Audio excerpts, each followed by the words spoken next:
네, 안녕하세요. 안녕하세요. 원래 인사하고 수업해야지 재밌게 시작할 텐데. 다시 할게요. 안녕하세요. 네, 안녕하세요. 예.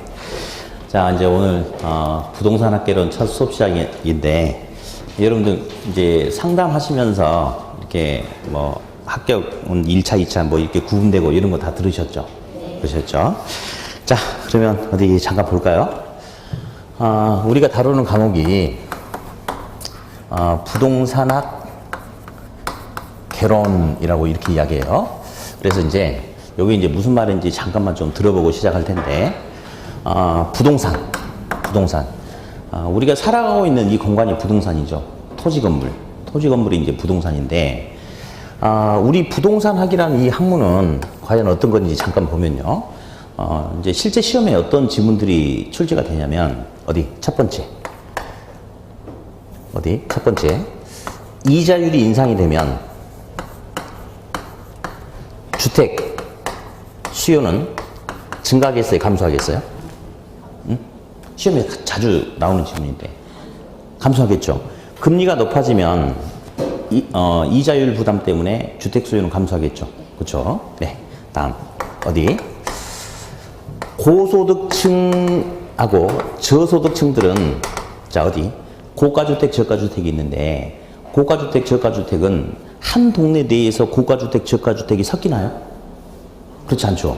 고가주택 지역은 고가주택 지역들끼리, 저가주택 지역은 저가주택 지역들끼리 구분되죠. 그렇죠. 이런 걸 갖다가 이제 주거분리라고 이야기를 해요. 주거분리. 예. 그 다음에 뭐 이제 여러 가지가 있는데, 위험과 수익이란 것도 있거든요. 예. 위험과 수익. 우리 학개론을 보면 앞으로 계속 뭐가 나올 거냐면 비례. 비례의 반대가 뭘까요? 반비례겠죠? 그렇죠. 앞으로 이제 계속해서 비례, 반비례라는 이런 용어가 나올 거예요. 그러면 비례라는 용어는 어떤 거냐면 어떤 두 변수가 있는데 너도 커지면 나도 커지고 너도 작아지면 나도 작아지고 같이 움직이는 것을 비례한다라고 이야기하고, 다음 반비례는 말 그대로 반대로 너는 커지면 나는 반대로 작아진다. 이런 개념을 반비례라고 이야기를 해요. 자, 그러면 위험과 수익은 어차피 인생은 찍는 거야, 찍는 거. 위험과 수익은 비례일까요, 반비례일까요? 빨리 찍어봐. 인생은 한 방이라니까? 비례, 반비례. 인생 말고 위험과 수익은 어디 볼까요?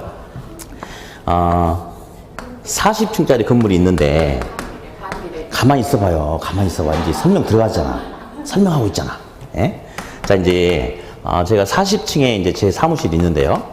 이제 1층에 이제 아침에 올라가다 보니까 1층에서 갑돌이라는 사람이 유리창을 닦고 있는데 유리창을 너무 잘 닦는 거야, 내 보니까. 그래서 너는 하루 일당이 얼마니 했더니 10만 원이래요. 10만 원. 그래서 제가 물어보고 나서 40층에 올라왔어요. 근데 우리 사무실 유리창이 너무 더러운 거야. 그래서 갑돌이를 다시 불렀어. 야, 너 혹시 내일 여기서 유리창을 닦아줄 수 있느냐 했더니 닦아주겠대. 그래서 갑돌이한테 그러면 너 아까 내가 보니까 하루 일당 10만 원이라고 그랬지? 그러면 내가 10만 원 줄 테니까 유리창 닦아줘 하면 닦아주겠어, 안 닦아주겠어? 안 닦아주죠. 10만 원은 아까 어디서 이야기했던 거야? 1층에서 이야기했던 거야. 근데 층수가 높아지면 높아질수록 추락의 위험이 점점 커지는 것은 명백한 사실 아닌가요? 맞죠? 그러면 위험이 커지는 만큼 더 달라고 하는 거 맞겠죠? 자, 답 알려줬어. 위험과 수익은 비례, 반비례. 그렇죠. 비례한다. 예, 그래요. 요런 것들이 시험에 나와요. 이런 것들이 다 시험 문제들이거든요. 그러면 결국은 우리 부동산학이라는 것은 결국은 뭐라고 이야기할 수 있냐면, 부동산학은 우리 사람 사는 이야기를, 우리 사람이 살아가는 이야기를 학문적으로 바꿔서 표현해 놓은 것 뿐이에요. 예. 그래서 우리 부동산학은 사람 사는 이야기다라고 그렇게 이야기해 볼 수 있겠는데요. 이런 것은 지금 보니까 오늘 처음 들어봤죠. 근데 금방 알아듣겠죠. 그래서 우리 부동산학은 또 어떤 특징이 있냐면 공부를 하나도 하지 않고도 그냥 알고 있는, 그러니까 우리 주변에 살아가고 있는 모습, 우리 살아가는 이 모습 속에서 공부를 하나도 하지 않고도 찍어서 맞출 수 있는 문제가 많아요. 그래서 만약에 보면 이렇게 은행에서 좀 일을 하셨다거나 또 경제 감각이 좀 있으신 분들 있죠. 그런 분들은 간혹 공부를 하나도 하지 않은 상태에서 우리 시험 문제, 사실 문제를 주고 문제를 풀어보라고 하면 50점이 나오기도 해요. 정말. 그러나 여러분은 해당 사항이 없는 것 같은데 보니까 눈빛이. 그래요. 그래서 이제 결국은 이제 학개론이 이제 아까 이야기했듯이 우리 살아가는 사람 사는 이야기이기 때문에 아주 우리 실생활과 동떨어져 있고 그렇진 않거든요. 그래서 어쨌든 이런 것들 다루는 게 이제 부동산 학개론이고, 다음 이제 두 번째. 우리 그 목표는 오로지 내년 10월 달에 열심히 해가지고 뭐 하는 거예요? 합격을 하는 게 우리의 최대 목표 아니겠습니까? 그래서 이제 좀 이제 이야기를 좀 하고 싶은데, 어디 이제 오늘 뭐 처음 뭐 이렇게 안 들어보신 분도 계시니까, 우리 시험이 1차 시험하고 2차 시험하고 이렇게 이제 구분이 됐잖아요. 구분이 됐어요. 그래서 보면 어디 토지가 있는데 소유권이 저한테 있어요. 내 거거든. 그렇지만 내 멋대로 토지 이용을 해서는 안 돼요. 알죠? 왜냐하면 이 토지라는 공간은 이제 우리가 나중에 공부하면서 하나씩 용어를 배우겠는데, 사회성 공공성이란 말이 있어요. 예, 그러면서 이런 말이 있거든요. 부증성이라는 용어가 있어요.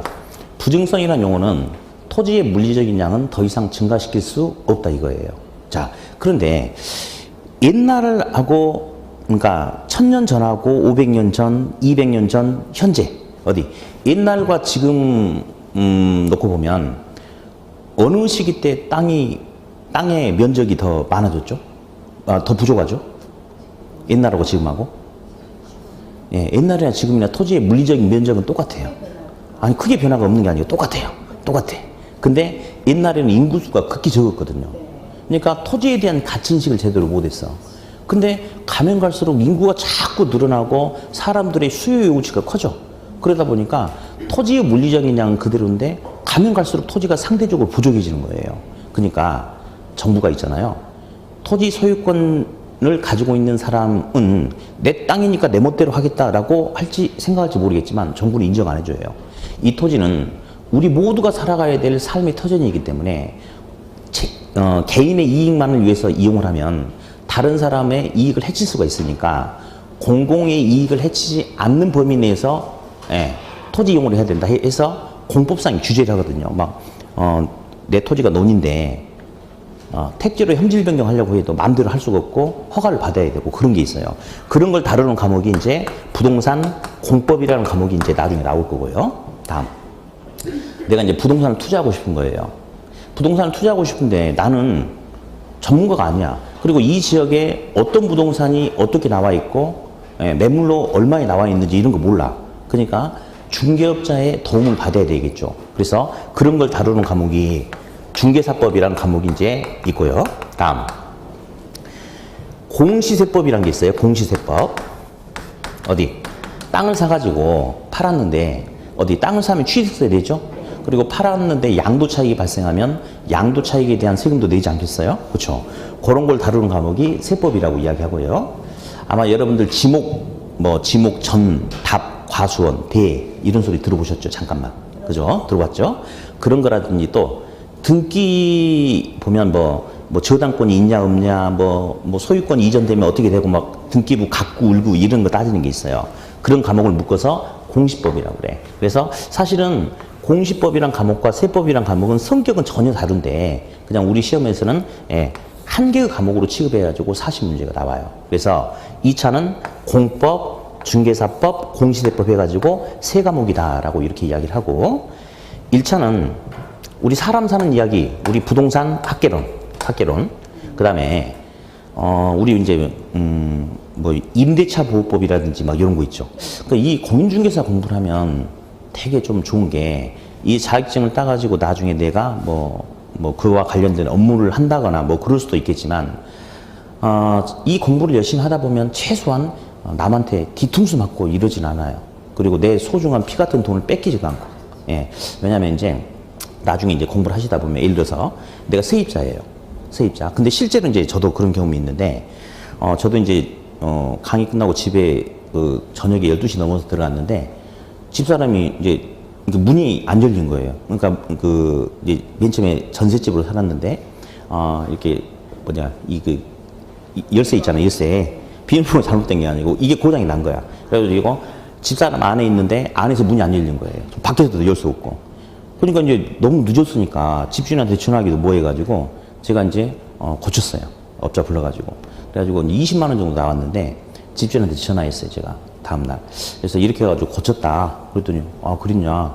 근데 왜 전화했냐고. 아 고쳤으니까 돈 받아야 되지 않냐. 왜 나한테 허락도 없이 고쳤는데 돈을 달라고 하냐. 아, 뭐 그 늦은 시간에 어떻게 허락을 받냐. 그리고 긴급한 상황인데. 그리고 그거는 내 잘못 과실이 아니고, 아니, 전셋집에 붙어 있는 그 열쇠 그 자체에 문제가 있어가지고 된 거 아니냐. 해가지고 했더니 안 주겠대요. 그럼 자기 한번 알아보겠대. 알아봐라. 그럼 나는 뭐 그렇게 하신다니까 법대로 하겠다 했더니 나중에 전화가지고 민법이 그 조문이 있는 거야. 그래가지고 돈 다 받고 그랬거든요. 그러니까 보세요. 우리가 공부를 하지 않으면 그런 이제 상황이 생기면 그냥 내 돈 나가는 거예요. 근데 공부를 하면 내 피 같은 돈을 지켜나갈 수 있는 그런 걸 따지는 과목이 바로 이제 민법이 돼요. 민법. 이렇게 해가지고 1차 과목은 부동산 학개론, 민법 해가지고 이제 두 과목이 이렇게 있거든요. 예. 그러면서 보니까 다른 거 전부 다 뭐예요? 전부 다 법인데, 저랑 같이 공부할 사람 사는 이야기를 이야기할 부동산 학개론만 이제 학문이 됩니다. 어쨌든 그래서 시험 이렇게 채점을 할 때 있어서 1차하고 2차는 완전히 구분돼요. 그래서 1차는 1차끼리만 채점을 하고 2차는 2차끼리만 이렇게 채점을 해요. 그래서 중요한 사실, 우리 시험은 과락 없이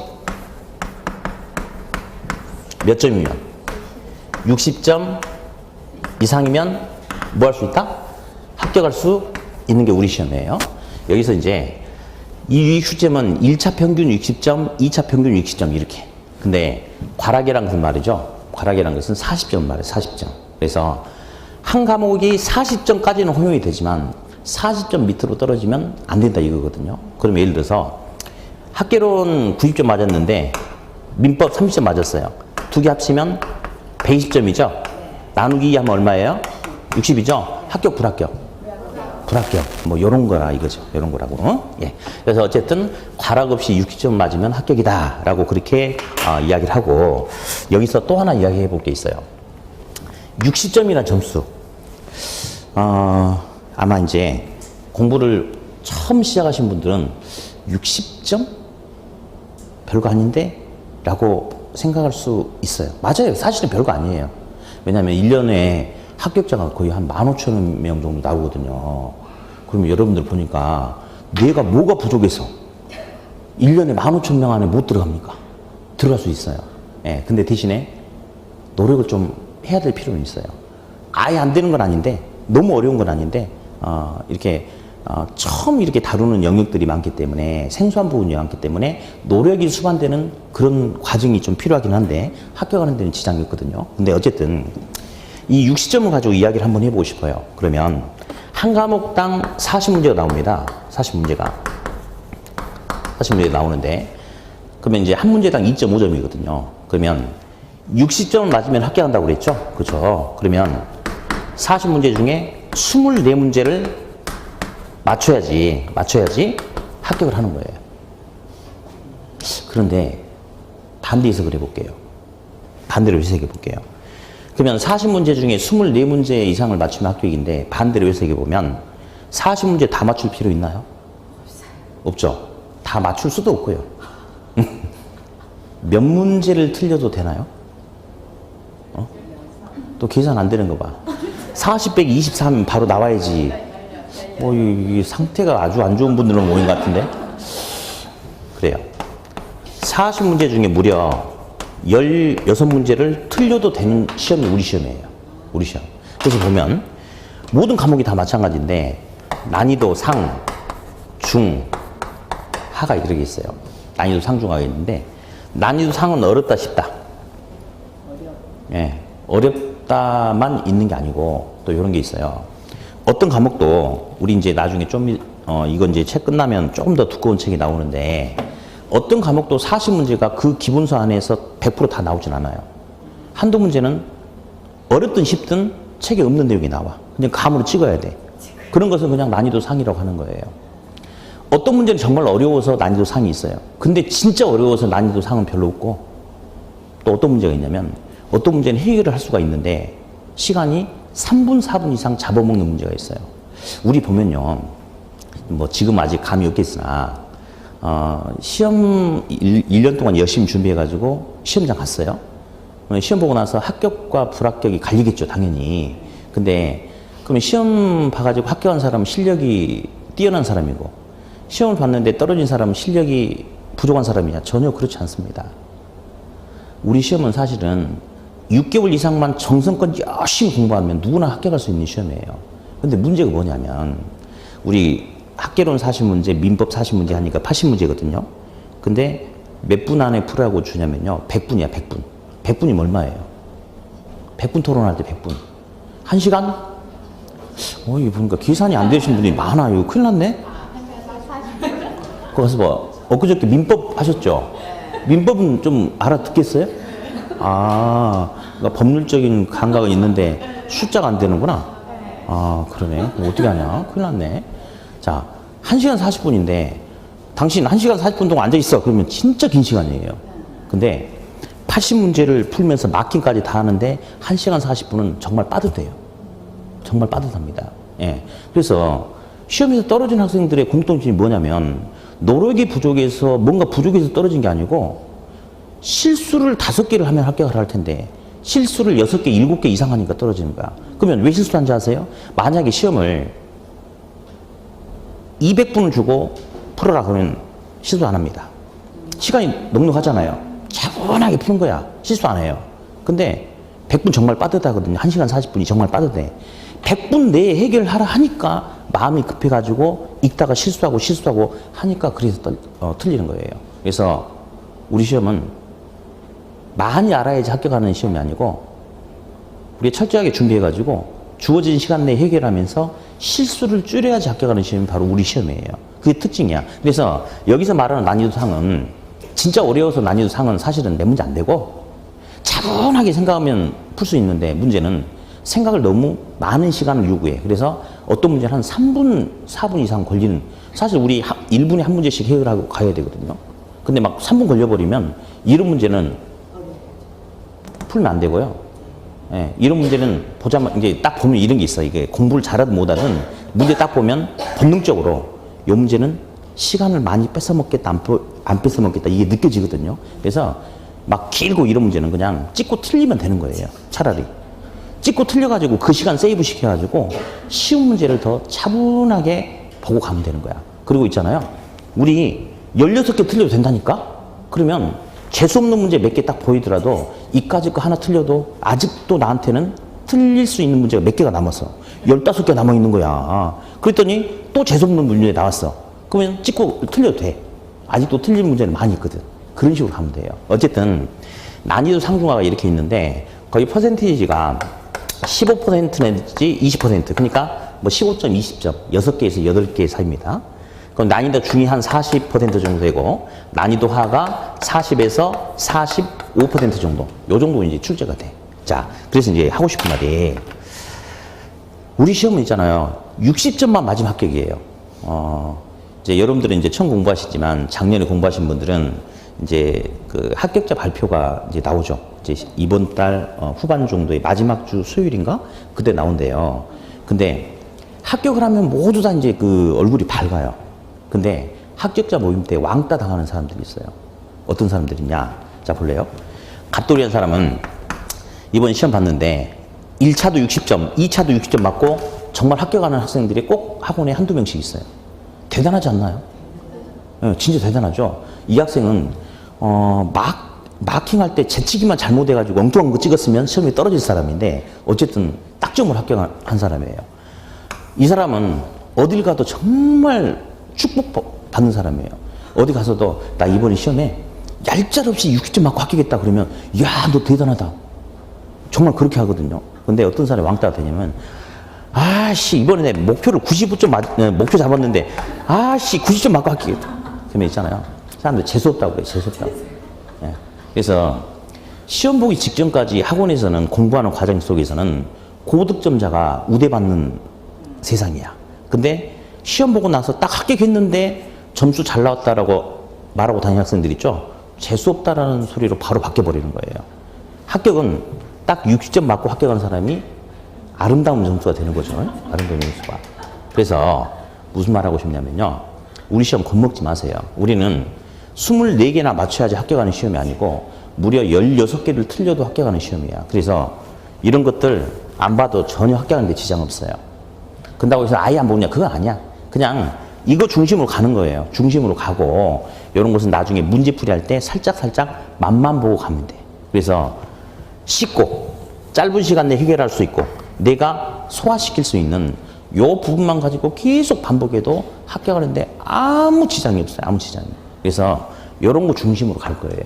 그래서 이제 여러분들 이제 제가 이제 좀 걱정스러운 거 뭐냐면 우리가 이제 이제 공부를 시작을 하는데 보니까 눈빛을 보니까 대부분 다 처음 시작하시는 것 같아요. 예. 왜냐면 눈빛이 너무 초롱초롱하고 막잖아. 지식의 때가 전혀 묻지 않아서. 그죠? 그치. 아주 그냥 눈빛이 초롱초롱한데 우리 시험은 있잖아요. 참고 인내하고 꾸준하게 가면 누구나 합격할 수 있는 시험이 우리 시험이에요. 근데 어느 학원이나 보면 이제 학원 입장에서는 예를 들어서 이제 저도 이제 우리 집사람이 학원을 몇 년 해본 적이 있었는데 학원 입장에서 가장 가슴 아픈 날이 어떤 날이냐면요. 환불하고 나가는 날이야. 수강생이 이제 나 못하겠다고 환불하고 나가는 거야. 그럼 가슴이 찢어져요. 우리 학원 할 때는 하루에 3명도 있었어. 그런 적이. 그러면 돈이 얼마 이게 뭐 너무 가슴이 아픈데 근데 있잖아요. 왜 그런 학생들이 이제 통상 1월달 되면 환불도 좀 하고 그러냐면 자기는 이제 맨 처음에 뭐 이까짓 거 뭐 하면 되겠지 하고 그냥 온 거야 쉽게. 그래요. 하면 됩니다. 우리 시험 하면 되는 시험이에요. 그러니까 1년에 15,000명, 18,000명의 합격자가 나오는 시험 아니에요? 하면 되는 거예요. 근데 문제는 뭐냐면 내가 평상시에 그러니까 이 부동산에는 관심이 있었지만 이 시험을 대비해서 이런 내용들에 대해서는 우리가 모르고 살아왔단 말이에요, 지금. 모르고 살아왔는데 갑자기 이걸 가지고 이제 이런 내용을 배우다 보니 처음에는 재밌어. 근데 한 주 지나고 또 한 주 지나다 보니까 갑자기 양이 늘어나는 것 같아. 두려움이 생기는 거죠. 내가 과연 이걸 할 수 있을까? 에이씨, 안 해. 뭐 이런 거 여지껏 없어도 뭐 그냥 잘 살았는데 뭐 하고 중간에 포기를 해버리니까 그래서 이제 안 되는 거예요. 그래서 우리 시험 있잖아요. 포기하지 않고 끝까지 계속 앉아 있으면 합격할 수 있는 시험이 우리 시험이에요. 보면 최종 합격자는 1차, 2차 여기까지 다 합격을 해야지 나오는 거 맞죠? 그러면요. 매년마다 그러는데 이번에도 제가 보니까 우리 학생들은 공부하는 과정들이 괴로울 수밖에 없어요. 괴로울 수밖에 없어. 왜냐하면 그러니까 앞전 시험은 10월 29일 날 시험 봤는데 공부를 잘하는 학생이든 공부를 못하는 학생이든 10월 29일 날 모두 다 똑같이 시험을 봐요. 그리고 똑같은 바람이 있어. 모두 다 합격하고 싶겠지. 그죠? 그러니까 불안함은 당연한데 그래도 그냥 꾸준하게 가야 돼요. 근데 이제 보면 올해도 여기도 보니까 이제 동체 합격자도 많이 나왔더라고요. 근데 1차 합격자도 또 많아. 근데 나는 있잖아요. 개인적으로 1차만 합격한 학생들 보면 너무너무 안타까운 거야. 그 학생들 왜냐 1, 2차 갖고 가다가 불안한 거야. 차라리 그러면 그냥 1차라도 마지막에 집중하자. 그럼 2차 내년에 떨어지면 또 보면 되지 않냐. 이렇게 해가지고 중간에 2차를 포기해버린 거예요. 그러니까 1차만 합격한 거야. 근데 사실은 제가 봤을 때는 1차만 합격한 거 별로 의미 없어요. 내년에 또 2차를 해야 되거든. 그래서 1차를 같이 갖고 가야 돼. 근데 이렇게 바이러스처럼 퍼져버려. 어떤 학생이 나 1차 하겠다 그러면 나도 해가지고 그래버리는데 이 앞전에 이제 또 어떤 일이 있었냐면 야간반 우리 남자분 어떤 분이 계시는데 이제 어차피 이제 그분 합격하셨으니까 이 소리 안 들을 거 아니에요? 여러분도 그분 모르니까. 근데 그분도 보면 공부를 되게 못해요. 되게 못해. 근데 자기는 그냥 어쨌든 일도 지금 사업도 같이 하고 있거든요. 그냥 결석 않고 저라도 여기 가서 졸겠다는 거야. 그래서 그래도 되냐고. 그렇게 하라고 그랬지. 근데 어쨌든 공부는 못하는데 이렇게 꾸준하게 결석 않고 계속 나오셨거든요. 게다가 또 시험 보기 직전에 독감까지 걸려가지고 한 2주 이상 거의 맛이 갔는데도 불구하고 마지막 수업 끝날 때까지 어쨌든 이 자리에 앉아 계시더라고. 근데 얼마 전에 저번 주 내가 여기 금요일 날 잠깐 들렸는데 보니까 딱 계신 거예요. 나는 떨어질 줄 알았지. 그래서 안 물어봤어요. 그냥 안녕하세요 했더니 교수님 저 합격했어요. 깜짝 놀랐어요. 근데 점수도 한 문제 더 맞아가지고 합격했더라고요. 그러니까 왜냐면 보세요. 아, 공부를 못한 학생이 90점 맞고 합격할 수는 없잖아, 솔직히. 안 그래요? 그래서 한 문제 더 맞고 합격을 했대요. 예. 근데 어쨌든 합격한 거예요, 합격한 거. 그래서 이 공부는 있잖아요. 두려워하면 안 돼. 그래서 이제 11월 달, 12월 달은 이제 제 과목도 그렇고 다른 과목도 그렇고 뭐 집에 가서 복습을 한다든지 이런 못돼 먹은 행동을 해서는 안 돼요. 그러면 안 돼. 지금 있잖아요. 저도 강의를 체계적으로 제대로 안 해줄 거예요. 그게 오히려 덕이 된다니까. 왜 그러냐면 지금 이제 나는 뭐 학교를 좋은 데 나왔다, 안 좋은 데 나왔다, 난 머리가 좋다, 안 좋다. 이건 전혀 이제 상관이 없는 거야. 이 학원에서는. 근데 지금은 처음 공부하신 분들은 자기의 학습 능력을 보여주는 그릇이 이것밖에 안 돼요. 그랬는데 한 달 지나고 두 달 지나고 똑같은 내용을 배우면 학습 능력의 그릇이 더 커집니다. 그 다음에 두 달 지나면 더 커지고 더 커지고 요만큼 되면 이제 합격할 수 있는 거거든요. 지금은 모두 다 이 상태예요. 이 상태이기 때문에 아니 받아들일 사람은 준비도 안 됐는데 여기다가 제대로 알려준다고 그래가지고 많은 양을 쏟아붓으면 다 흘러 나가버리는 거죠. 그러면 이 상태에서는 내가 나의 그릇에 담긴 물보다 밖으로 흘러나간 물이 훨씬 더 크게 느껴지는 거거든요. 그럼 이제 못하는 거야. 못하는 거. 그래서 12월달, 12월달은 있잖아요. 복습 같은 것도 하지도 말고 필기도 사실 의미가 없어요. 제일 중요한 건 뭐냐면 사실은 여기서 첫 번째는 이 딱딱한 의자에 앉아있는 자체가 힘들어요. 앉아있는 게 힘들어. 근데 또 더 힘든 거는 이 딱딱한 의자에 앉아서 낯선 남자의 말을 또 들어야 돼. 그 내용도 이해하려고 노력해야 돼. 이 자체가 힘든 거예요. 그리고 우리 가족들의 목소리는 금방 익숙하니까 들어오는데 우리 선생님들은 처음 본 사람들이잖아요. 이 목소리 자체가 낯선 거야, 이제. 그래서 12월달, 12월달은 공부할 수 있는 준비를 갖춰주고 또 강의실 분위기라든지 또 선생님 목소리라든지 이런 것들을 받아들이고 적응하는데 거기다 중점을 두시면 돼요.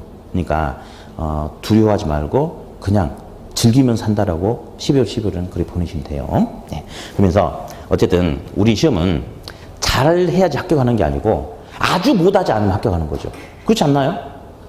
40문제 시험 보는데 16개를 틀려도 합격증을 주는 시험이 어딨어? 그래서 아주 잘해야지 합격증을 주는 시험이 아니고 너무 지나치게 못하지 않으면 합격증을 주는 시험이 우리 시험이에요. 그러면 결국은 16개를 틀려도 된다는 것은 하다 보면 나는 어떤 부분이 너무 어렵다. 안 해도 된다고. 어떤 부분은 받아들이기 쉽고 이해하기 쉽다. 그것만 잡고 계속 하면 돼요. 계속. 그래서 이 부분 중심으로 계속 끌고 나가주면 합격하는데 아무 지장도 없고. 그리고 이 말도 한마디 해야 되겠다. 여러분들 축하드린다고. 축하드려요. 뭘 축하드리냐면 사실 1차에서는 부동산 학개론이 관건이에요. 관건. 학개론이 어렵게 나오면 합격자가 덜 나오고 학개론이 쉽게 나오면 합격자가 많이 나오고 그래요.